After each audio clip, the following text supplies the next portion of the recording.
സംസ്ഥാനത്ത് തുടർച്ചയായി online taxi തൊഴിലാളികൾക്ക് നേരെയുണ്ടാകുന്ന അക്രമങ്ങൾക്കെതിരെ ഓൺലൈൻ ടാക്സി തൊഴിലാളികളും ഉടമകളും രംഗത്ത്. വിഷയത്തിൽ പ്രശ്നപരിഹാരം ആവശ്യപ്പെട്ട് ഗതാഗത വകുപ്പ് മന്ത്രി കെ.ബി. ഗണേഷ് കുമാറിനടക്കം ഇവർ പരാതി നൽകി. സമാധാനപരമായി തൊഴിലെടുക്കാൻ അവസരമൊരുക്കണമെന്നാണ് ഇവരുടെ പ്രധാന ആവശ്യം. മേക്ക് മൈ ട്രിപ്പ്, സഞ്ചാരി, ഓല, യൂബർ തുടങ്ങി ഓൺലൈൻ പ്ലാറ്റ്ഫോമുകളിലൂടെ ടാക്സി സർവീസുകൾ നടത്തുന്ന ടാക്സി തൊഴിലാളികൾക്ക് നേരെ ഇടുക്കിയിൽ പലവട്ടം അക്രമ സംഭവങ്ങൾ ഉണ്ടാകുന്നതായും വാഹനങ്ങൾ തടഞ്ഞ പ്രാദേശിക ടാക്സി തൊഴിലാളികൾ പ്രശ്നമുണ്ടാക്കുന്നതായും പരാതികൾ ഉയർന്നിരുന്നു. ഇതിനെതിരെയാണ് ഇപ്പോൾ ഓൺലൈൻ ടാക്സി സർവീസ് ഉടമകളും തൊഴിലാളികളും രംഗത്തെത്തിയിരിക്കുന്നത്. സമാധാനപരമായി തൊഴിലെടുക്കാൻ അവസരമൊരുക്കണമെന്നാണ് ഇവരുടെ പ്രധാന ആവശ്യം. വിഷയത്തിൽ പ്രശ്നപരിഹാരം ആവശ്യപ്പെട്ട് ഗതാഗത വകുപ്പ് മന്ത്രി കെ.ബി. ഗണേഷ് കുമാറിനടക്കം ഇവർ പരാതി നൽകി. ബഹുമാനപ്പെട്ട മന്ത്രിക്ക് നിവേദനം കൊടുത്തിട്ടുണ്ട്. മന്ത്രി എനിക്ക് അതിനുള്ള മറുപടിയും തന്നിട്ടുണ്ട്.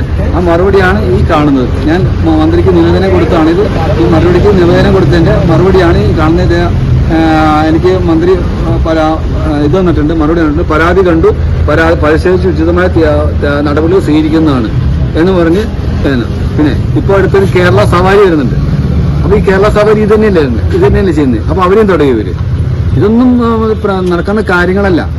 ഇതൊന്നും തടയാനുള്ള അവകാശമില്ല. സർക്കാർ അംഗീകരിച്ച കണക്കിലാണ് തങ്ങൾ സർവീസ് നടത്തുന്നതെന്നും ഒരു വിഭാഗം പ്രാദേശിക ടാക്സി തൊഴിലാളികൾ മാത്രമാണ് തങ്ങൾക്കെതിരെ മനഃപൂർവ്വം പ്രശ്നങ്ങൾ സൃഷ്ടിക്കുന്നതെന്നും ഓൺലൈൻ ടാക്സി സർവീസ് ഉടമകളും തൊഴിലാളികളും പറയുന്നു.